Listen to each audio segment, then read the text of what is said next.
महिलांवरती अन्याय अत्याचार करत असेल, त्यांची विनयभंग करत असेल, कुटुंबातून त्यांच्यावरती बलात्कार होत असेल किंवा एका नोकरीच्या ठिकाणी, शाळेमध्ये, कॉलेजमध्ये, औद्योगिक क्षेत्रामध्ये कुठं पण जर अशा पद्धतीचा अन्याय अत्याचार होत असेल तर नाशिकच्या महिलांनी न घाबरता, न डागमगता पुढे यावं.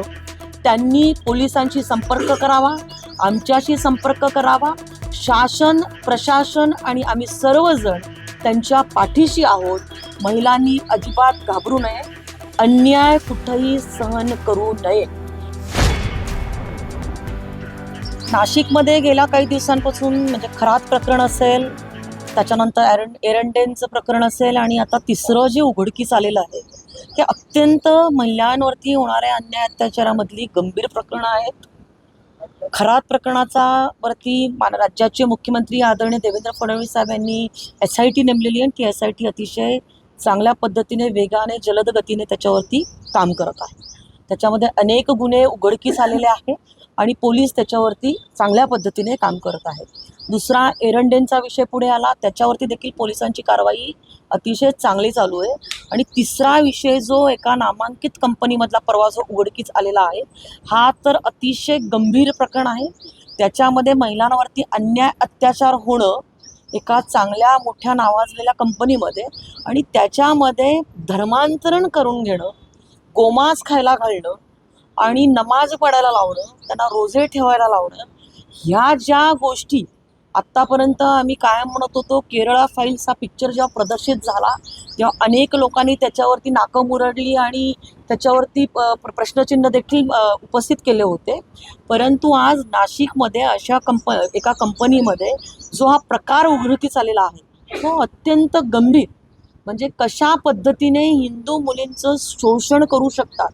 म्हणजे लग्न झालेला मुसलमान आहे, त्याला 2 मुली आहेत आणि तरी देखील आमच्या हिंदूच्या मुलींवरती तो बलात्कार करतो, त्या मुलीला फसवतो आणि गरिबांच्या मुली नोकरी टिकवण्यासाठी कुठंतरी अशा पद्धतीने पीडित होत आहे. आणि त्याच्यावरती पोलिसांनी केलेली कारवाई, पोलीस आता पुढचा तपास करत आहे की हे जे रॅकेट जे आहे हे स्पॉन्सर्ड रॅकेट आहे, ह्यांना कोणी पैसे पुरवत आहे का, ह्यांना कोणी अशा पद्धतीचं करण्यासाठी सांगत आहे का, या सगळ्याच गोष्टींचा तपास पोलीस कसोशीने करत आहे.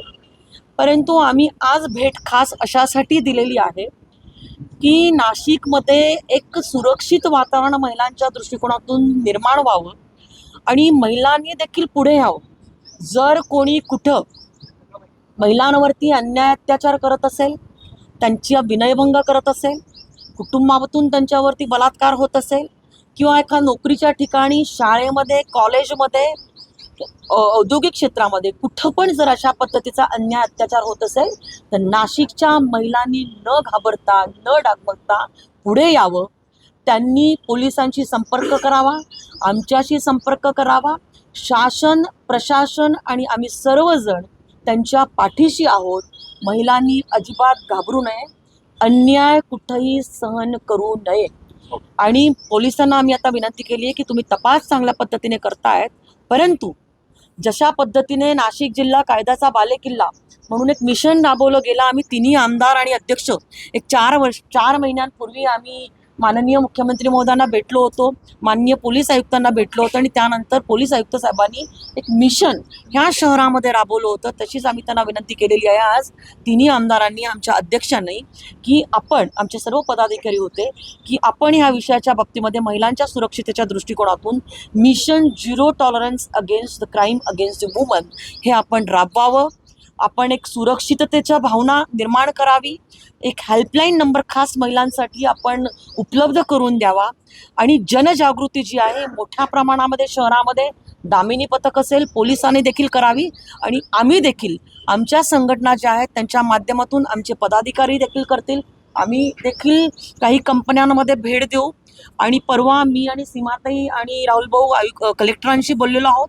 त्यांना सोमवारी कलेक्टर साहेबांना या विषयाच्या बाबतीमध्ये महिला बालकल्याण विभाग, भरोसा असेल आणि इतर सर्व जे विभाग आहे की विशाखा समिती असतील, कॉलेजेसमधल्या, शाळांमधल्या आणि कंपनी ॲक्टच्या अंतर्गत असलेल्या ज्या पॉक्सोच्या समित्या ज्या आहेत ह्या समित्या सगळ्या ठिकाणी कार्यान्वित आहेत का, त्यांचा दरवर्षाचा सोशल ऑडिट झालेला आहे का, आणि त्यांच्याकडे जर मायनर जर कुठली तक्रार असेल तर त्याचं देखील त्यांनी डिटेक्शन करावं, त्यांनी ते पोलिसांना कळवावं. ह्या दृष्टिकोनातून आम्ही कलेक्टरांकडे परवा बैठक लावलेली आहे. सगळ्यात महत्त्वाचं म्हणजे जी मॅनेजमेंट आहे त्या मुलींनी तक्रारी केलेल्या होत्या, मात्र त्याची दखल घेतली गेली नाही. एका मुलाचं धर्मपरिवर्तन करण्यात आलं तरी देखील मॅनेजमेंट दखल घेत नव्हती. त्यामुळे अशा कंपन्यांमधल्या ज्या मॅनेजमेंट आहेत त्या देखील याला जबाबदार. कंपनी खूप नामांकित होती. ज्या महिलेने त्याची तक्रार घेतली नाही, काल पोलिसांनी तिला देखील अटक केलेली आहे. आणि हे तपासायला लागेल की तिच्यावरती देखील अन्याय अत्याचार झालेले आहेत का, ती का दबावाखाली त्यांच्या काम करत होती. आणि एकूणच हा तपास जो आहे त्याला अधिक वेग देऊन ह्याच्यामध्ये कंपनीलाशी देखील पोलीस बोलणार आहे आणि कंपनीचं सहकार्य या विषयामध्ये निश्चित लागणार आहे. आणि जे कोणी दोषी असतील, ज्यांनी कोणाला पाठीशी घातलं असेल, त्या सर्वांवरती त्याच्यामध्ये तपास होईल. राज्याच्या मुख्यमंत्री महोदयांचं ह्या विषयावरती अतिशय बारकाईने लक्ष आहे. काल मंत्री महोदय गिरीश महाजन देखील काल नाशिकमध्ये त्यांनी देखील या विषयामध्ये लक्ष टाकलेलं आहे. आणि आज आम्ही सर्व लोकप्रतिनिधी देखील आम्ही पोलिसांची भेट घेतली. प्रिव्हेंशन ऑफ सेक्शुअल हॅरेसमेंट असं एक पद्धत किंवा एक कमिटी प्रत्येक प्रायव्हेट ऑर्गनायझेशनमध्ये असते, असं काही इथे दिसत नाही आहे. कंपनी मालक असतील किंवा त्याच्याकडे ॲडमिनिस्ट्रेटिव्ह ऑफिसर्स असतील यांच्यावर पण दाखल अद्याप झालेलं नाही. काल मी तेच सांगते की ती कोण ज्या महिला मॅनेजमेंटमधल्या होत्या त्यांना पोलिसांनी अटक केलेली आहे. आणि जर अशा पद्धतीने ज्याच्यामध्ये तक्रारी झालेल्या आहेत आणि कोणी याच्या होताही रहता आहे अशा म्हणणाऱ्या ज्या मॅनेजमेंटमधल्या महिला ज्या असतील किंवा कोण पुरुष असतील की ज्यांनी या प्रकरणाला पाठीशी घातलं असेल त्यांच्यावरती देखील पोलीस कारवाई करणार.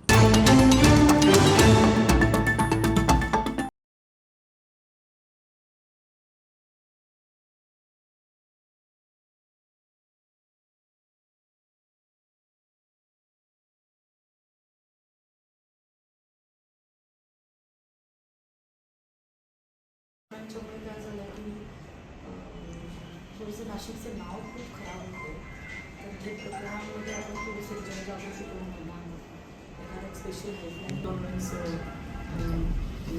काहीमधून सुरू तर असं आपण जर काही केलं आणि जर महिलांना आपण जनजागृती वगैरे केलं, आम्ही पण त्याच्यामध्ये पूर्ण काम केलं.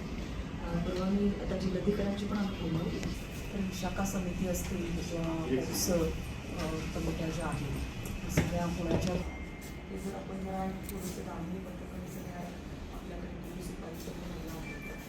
त्याच्यामध्ये परवा केरळला तर केरळमध्ये असताना आम्हाला नागपूरच्या काही महिला भेटल्या, तर त्यांनी सांगितलं तेव्हा कॅप्टन खरात पण तुमच्या नाशिकची जाईल आमची आणि हेल्पलाईन नंबर दिली जो स्पेसिफिकली चांगल्या पद्धतीने पोलाइटली